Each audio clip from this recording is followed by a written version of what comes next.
Today we're going to simplify radicals and look at imaginary numbers. So simplifying radicals is something you did in Algebra 1 and Geometry, so this should be a review. There's two methods you can use for simplifying radicals. You can either use a factor tree or you can use upside down division. So I'm going to show you both these methods. So if I'm going to go ahead and do a factor tree, I'm going to go ahead and break down 12 and ask myself, what are factors of 12? So you might say, oh, 4 times 3 multiplies to 12. So we're going to go ahead and break down 4, and what multiplies to 4 is 2 times 2. Now when I'm doing this, I'm looking for pairs. I'm looking for partners. So I notice I have a pair of 2's, and then I have a 3 that's left out by itself. So the final answer then, the pair gets to go outside, just like going on a date, they get to leave the house, so they get written on the outside of the radical. And then the 3 has to stay inside the radical because it does not have a partner. And that's your answer, is 2 radical 3. Now another method you could use is called upside down division. So when I do that, I'm going to go ahead and take the 12 and then do an upside down divide and ask myself, okay, what multiplies to 12? Well, you might say the same thing, it's 4 and 3. But this time the 3 as a prime number needs to go on the left-hand side, and the 4 is going to go on the bottom, because on the bottom we're going to keep dividing. So now we're going to break down the 4 again. Okay, what multiplies to 4? Well, 2 times 2 is 4. And now that we're down to all primes, now I'm looking at just the left-hand side here and looking for the pairs. So 2's give me a pair, and the 3 is by itself, and the same idea. The 2 goes on the outside, and the 3 stays inside. And so my final answer is 2 radical 3. So let's look at 72. So let's go ahead and do upside down division. So 72, I'm going to set this up. So I'm looking for prime numbers that are factors of 72. So I know 2 times 36. And 36 can be broken up. 2 times 18. 18 can be broken up. 2 times 9, and 9 can be broken up as 3 times 3. And now that I'm all prime numbers, I'm going to go ahead and look for the pairs. So I have a pair of 3's, I have a pair of 2's, and I have a single 2 that's left out by itself. So the pairs go on the outside together. So I have 2 times the 3, and then the extra 2 stays on the inside as my radical 2. And so I'm going to multiply the outside together, so that becomes 6 radical 2. And there's my answer. Now, if you want a little bit of a shortcut to that same problem, here's another way to look at this problem. If I go back to the original problem, 72, and I break it down, and I say, okay, this is 2 times 36.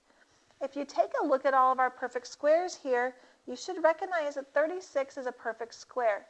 So 36 is 6 times 6. So at that point, if I recognize the perfect square, then I don't have to go any further because I have a pair already set up. And that's my pair of 6, which is already there on the outside. And then the 2 stays on the inside. So that gives me a final answer. Okay, so if you recognize that, use that. We want to work smart. We want to be able to save some time and not have to go through this entire process if possible. Okay, let's look at the 18. So we're going to go ahead and do upside down division. So 18 is 2 times 9, and 9 is 3 times 3. So now I'm looking for my pairs, and that is a 3 there. So I have a pair of 3's, and then I have a 2 that's left out by itself. Now this time my pair of 3's have a 5 that they need to multiply with.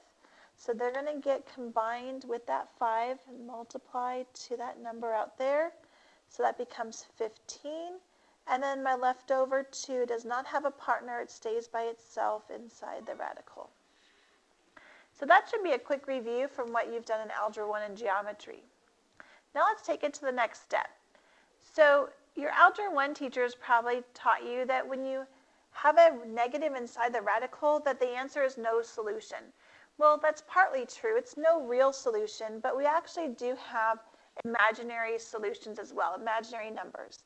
So now we're going to let you know that if I do have a negative inside the radical, I'm going to use an I, and we use a cursive I or italicized I to show that that's the same thing as the square root of negative 1. So when I see this problem here, the square root of negative 25, I think of this as the square root of 25 times the square root of negative 1. And the square root of 25 is 5. And the square root of negative 1 now, I know I can call that I. So that just becomes an I, and that's my final answer. I don't have any more radicals, and there's no more negatives inside the radical, so that's my final answer. So let's look at this second example here. 2 plus the square root of negative 6. So the 6 can't be broken down anymore. It's 2 times 3, but there's not a pair, so it stays as a 6. And the negative is just going to come out. So this becomes 2 plus I with the square root of 6. This is actually called a complex number. It has a real part and it has an imaginary part. And there's nothing else we can do there because those cannot be added together any further. They're not like terms. Okay, let's look at number 6. So we're going to break down the square root of 20. So I'm going to do my upside down division here. And I say, okay, what multiplies to 20? Well, 2 times 10 is 20. And then 10 is 2 times 5. So I have a pair of 2's. And then I have a 5 that's left on the inside.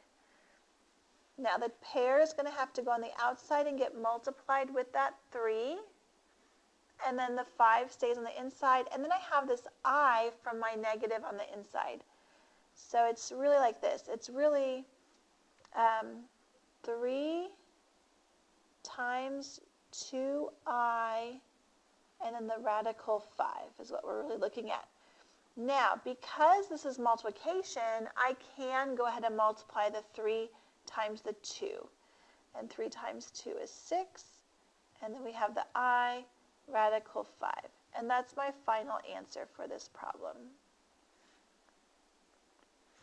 Okay, last example. So I have to simplify the square root of negative 300. So I'm going to do my upside down division for the 300. Now I want to be smart about this also. I could use 2 and 150, but if I recognize that 300, and look up here, I have a perfect square of 100 that's a factor of that. So I'm going to use that to make me, to help this problem be shorter. And now the 100 is just 10 times 10. And now I don't have to do any more work on this because I have it broken down with that pair. So my pair for the 10, I have the 3 that doesn't get to go outside, and then I have the I. So there's the 7 minus, so the 10 goes on the outside, the negative comes out as an I, and then the square root of 3 has to stay on the inside. And that's my final answer. I cannot add any more. The 7 and the 10 cannot be added together or subtracted because of the imaginary piece of this, because that is a complex number.